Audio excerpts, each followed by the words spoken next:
एप्रिलपासून बेपत्ता असलेल्या खरवली येथील 29 वर्षीय सूरज धोत्रेचा मृतदेह वरंदा घाटातील दरीत आढळून आला। 1 एप्रिलला दुपारी भोरला भाडे आहे असं सांगून सूरज आपल्या दुचाकीसह घराबाहेर पडला, मात्र त्यानंतर तो बेपत्ता झाला।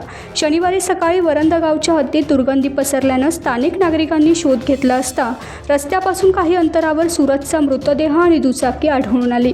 महाड MIDC पोलीस स्टेशनचे API जीवन माने यांनी तातडीने घटनास्थळी धाव घेतली। हा भीषण अपघात आहे की घातपात याचा तपास करण्यासाठी फॉरेन्सिक टीमला पाचारण करण्यात आले आहे। ऐन तरुण वयात सूरजचा अंत झाल्यानं परिसरात मोठी शोककळा पसरली आहे। टाइम्स डिजिटलला लाईक करा, शेअर करा, सबस्क्राईब करा आणि बेल आयकॉन दाबायला विसरू नका। Times digital.